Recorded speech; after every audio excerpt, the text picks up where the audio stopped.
Sobat Pavilion, ini adalah ikan koi. Sebuah ikan hias yang kerap ditemukan terutama di kawasan Asia. Bentuknya yang begitu menarik membuat mereka menjadi salah satu ikan hias yang banyak diminati baik dari para hobis sampai pemilik tempat wisata untuk mengisi kolam mereka. Pada video ini kamu akan mengetahui apa latar belakang dibalik keindahan dari ikan koi. Mengapa orang-orang berani menaruh uang sampai ratusan juta untuk menghiasi kolam ikan mereka? Dan mengapa harganya sangat mahal?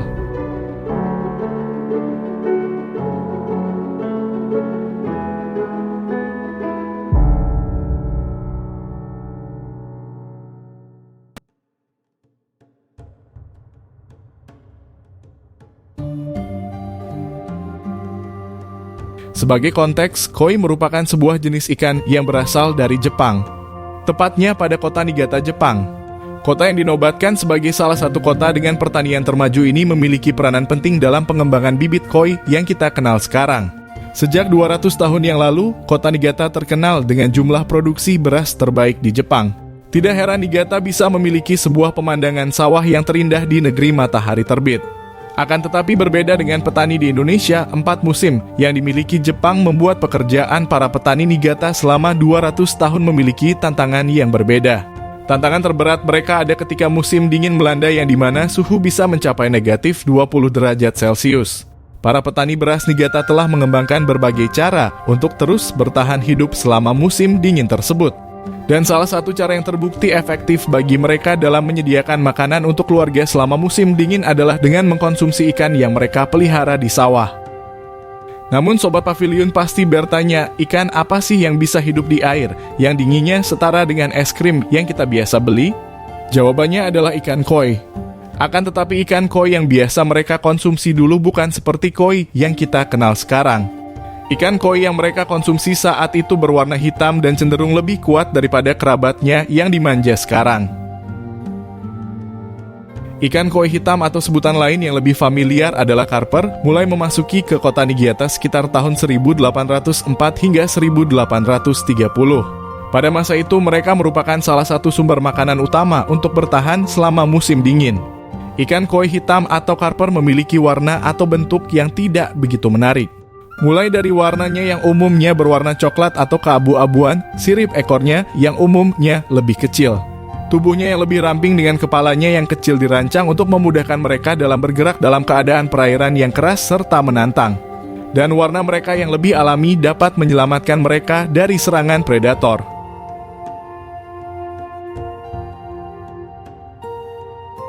Seiring berjalannya waktu, para tokoh di Jepang mulai menemukan cara untuk merubah genetik ikan karper konsumsi menjadi ikan koi yang kita kenal sekarang.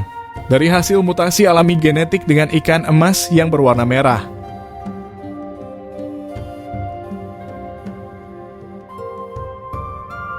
Keturunan ikan koi berwarna emas dan kuning berasal dari desa Yamakoshi dan kota Ojia. Hasil persilangan tersebut terus dikembangkan sampai hari ini, di mana ikan yang biasanya ditaruh di lumpur persawahan tersebut akhirnya bisa memposisikan dirinya di pasar sebagai salah satu ikan hias termahal di dunia. Dengan rekor penjualan per ekor sebesar 1,8 miliar dolar. Ikan koi secara resmi masuk ke Indonesia sekitar tahun 1991, yang dibawa Kaisar Akihito ketika berkunjung ke Indonesia. Sang kaisar saat itu memberikan puluhan ekor ikan koi kepada Presiden Soeharto sebagai cenderamata. Jenis koi yang dibawa Kaisar Akihito adalah kumpat yang merupakan persilangan antara ikan mas Indonesia dan koi Jepang.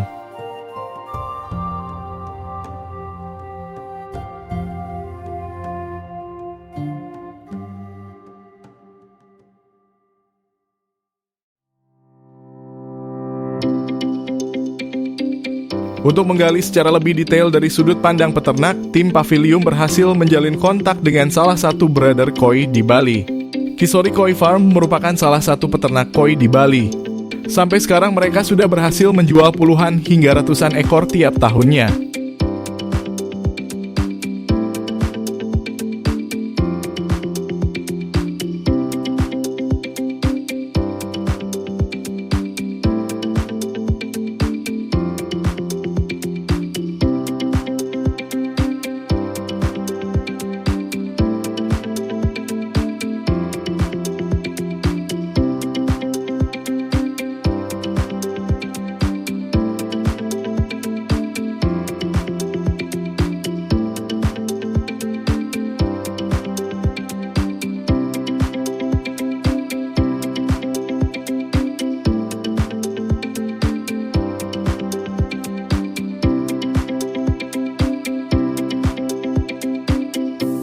mendirikan kolam ini kira-kira berapa modal buat ngebangun awalnya?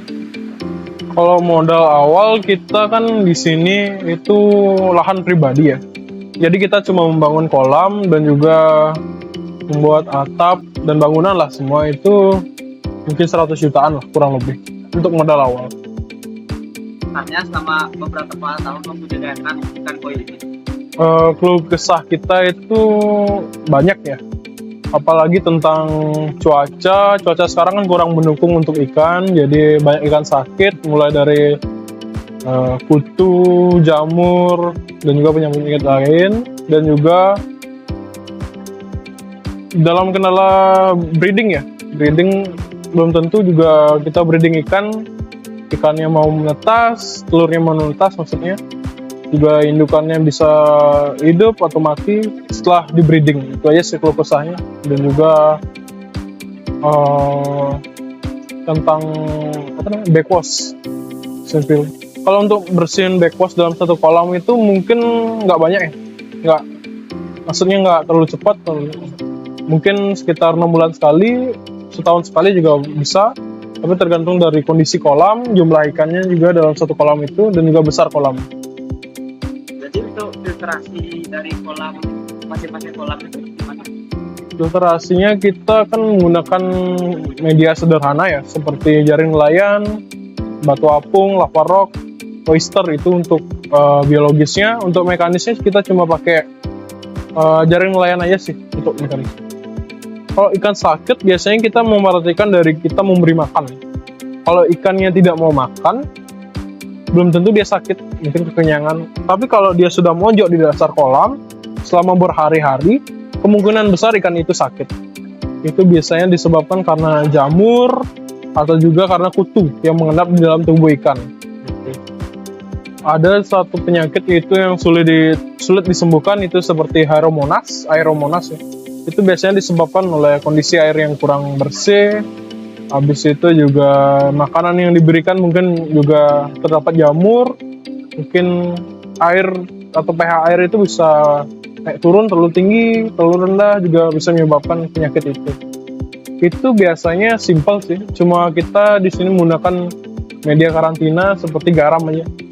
Dan juga heater. Itu untuk supaya air itu hangat ya. Biar jamur dalam ikan itu mati dia. Itu aja sih.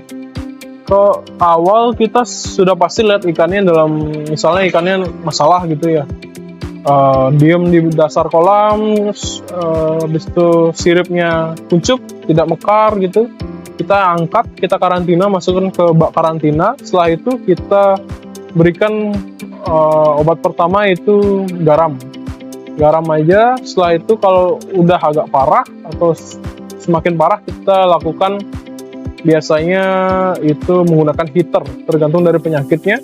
Biasanya kita rendam PK dulu, ada obat PK untuk khusus penghilang jamur ya. Kita rendam, kita masukkan kolam karantina, kita masukkan heater, mungkin suhunya ya hangat kuku lah, ya tidak terlalu hangat juga. Kita karantina ikan selama 2 minggu aja sih, dengan rutin mengganti air. Kita dalam breeding ikan itu kan banyak faktor ya untuk menentukan banyak atau tidaknya jumlah telur yang menetas. Itu banyak dari faktor cuaca. Biasanya kita breeding itu di bulan-bulan awal tahun seperti Januari, Februari, Maret sampai April. Itu untuk breeding ikan koi, karena itu lebih bagus, cuacanya di sana lebih hangat ya. Kalau cuaca dingin itu biasanya cenderung ikannya lebih berjamur telurnya itu setelah menetas, karena cuacanya kurang hangat dan terlalu dingin untuk anakan ikan koi.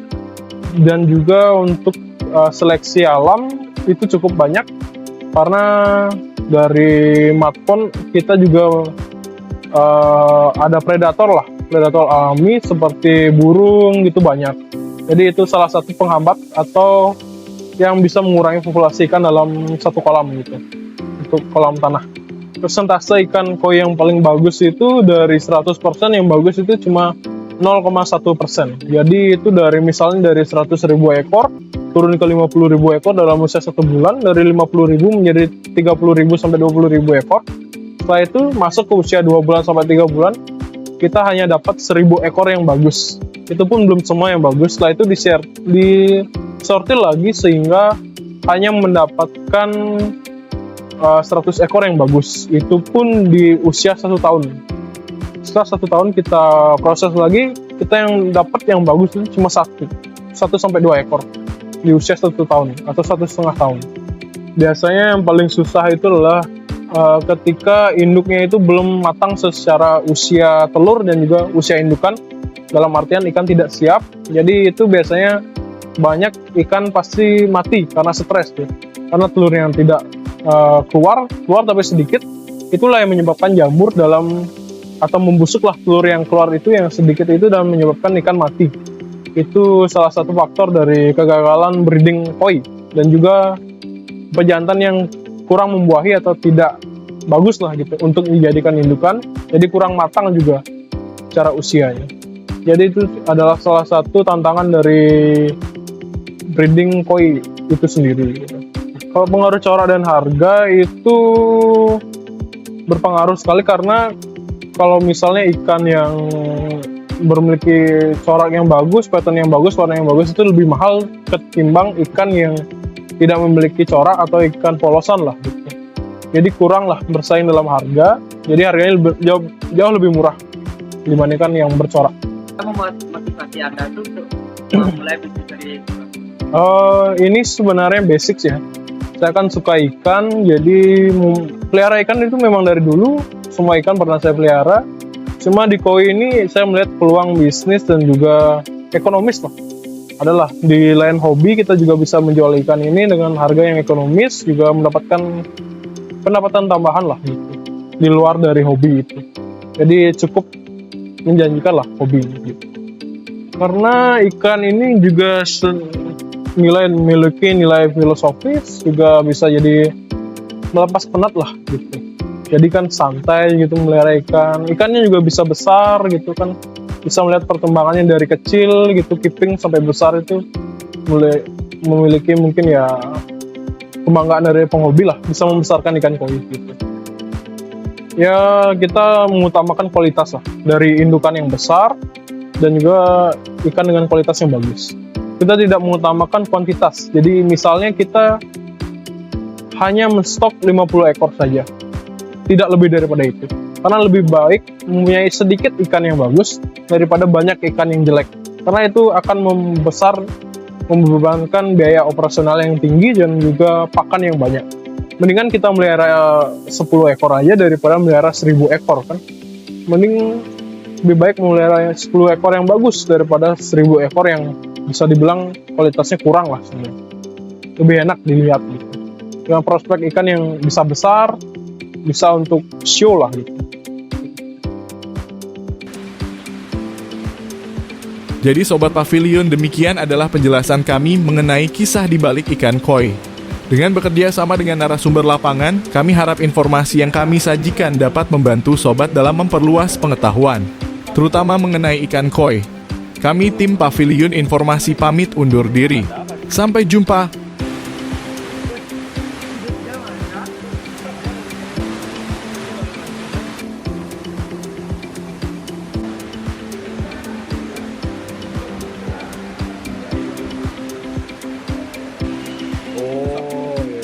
Sama ikannya nggak jadi membaur gitu.